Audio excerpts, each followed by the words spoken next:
Get full episodes of The Damage Report as a podcast on iTunes and Android, and you can watch the live show every weekday on YouTube TV.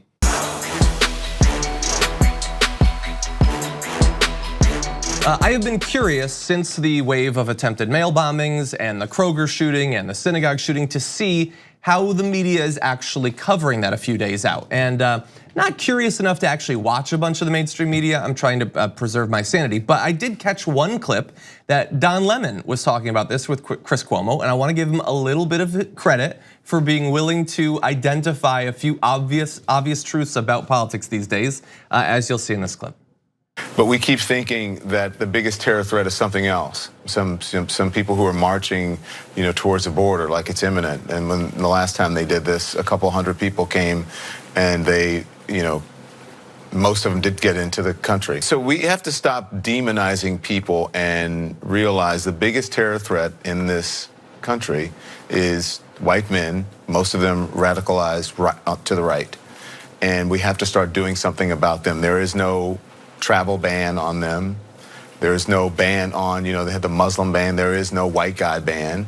So what do we do about that? Okay, so you had noticed this morning. What did you think? Well, upon seeing it, I knew there was going to be oh man, I can't believe Don Lemon would want to ban white guys or say that there's white right-wing terrorism in the country. I can't believe all these things that are factually based and are backed up by real numbers. I can't believe he'd say it. I feel like this is deja vu. I wish I remembered the story because it was on the Damage Report. We talked about how there's this outrage when someone says something that is backed by facts and you go crazy over it, but then you can, well, your president specifically, can come forward on his first day of announcing his presidency and spew blatant lies. Yeah. Broad swath and just painting all these folks in one kind of picture and you go, yes! Which one is it, bro? He's obviously making the point of the things you already believe in.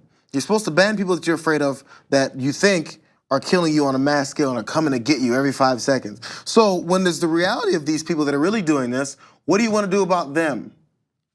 Nothing. Yeah. But they missed that whole thing because it turns into, I can't believe this reverse racism from this black man on TV would say such a thing.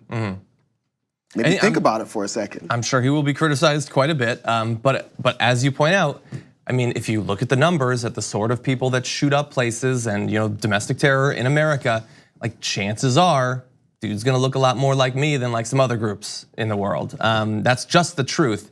And he will be criticized a lot because you're not supposed to say what is abundantly clear. This is gonna seem tangential, but I think it's related. One of my frustrations recently with the occasional episode of the Bill Maher show that I see is the way that he talks about PC culture and things like that. Now he's obviously frustrated with it because he occasionally says offensive jokes and gets criticism and he doesn't want to. So in a self-interested sort of way, he attacks people being overly PC. But my frustration with the way that people like him talk about political correctness is that political correctness, what we say it means and what it means in practice is not the same thing. We say it is people saying things that are unpopular or whatever, things you're not supposed to say.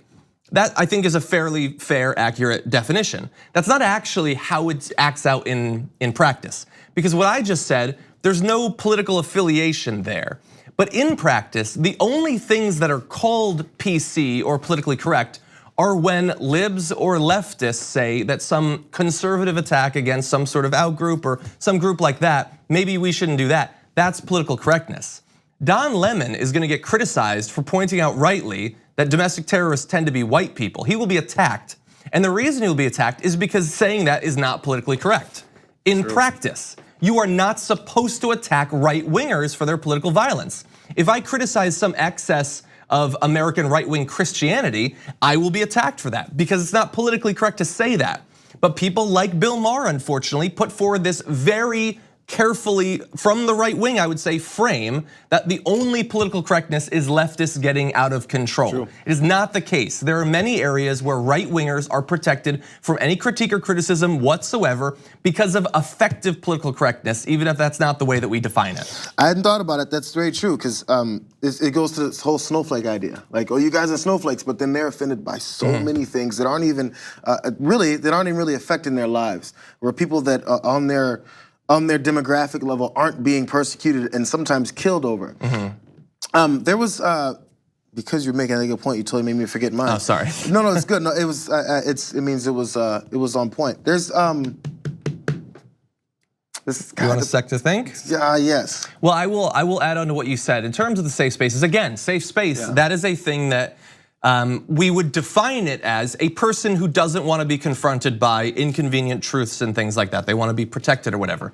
That's the definition. But in practice, again, that is only the case when it is a leftist. And being triggered, we define it in a way that it doesn't have any political attachment whatsoever, but in practice it does. I saw yesterday, if there was to be a photo attached to the concept of being triggered in a dictionary, did you know that Ben & Jerry's came out with a new flavor? It's like pecan resistance or something like that. And right-wing Twitter people lost their minds over it. I'm boycotting Ben & Jerry's. I need a safe fridge where I won't be confronted by this sort of lactose intolerance. And they were triggered by ice cream. And they wanted a safe space, perhaps Bluebell or something can provide it. I don't know, they have some good flavors too. They do. You were talking about how people that look like you would be lumped into this group, because no one knows from looking at your face whether or not you're a left wing, right wing, or all this stuff, right? So imagine if we decide, because we're afraid of right wing terrorists that happen to mostly be white guys, if we round up John Iadarola. That's wrong.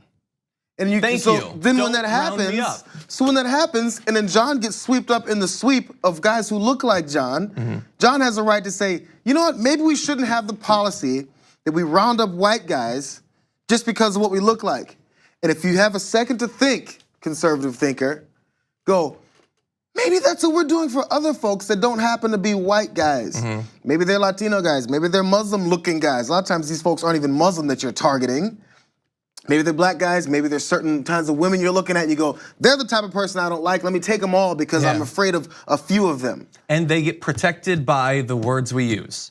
The next time a bunch of crazy white right-wingers head down to the border, the Minutemen or bikers or whatever, I'm calling it a caravan. That's what it is. If they're all driving down there together, that is a caravan of hate headed down to the border. Yep. It's the point being made. You don't want it to happen to white guys, I agree. So how about stop accepting it happening to other people? You only think in your own spectrum of who you are, and other than that, everyone else, screw them. Yeah, but especially don't let it happen to white guys.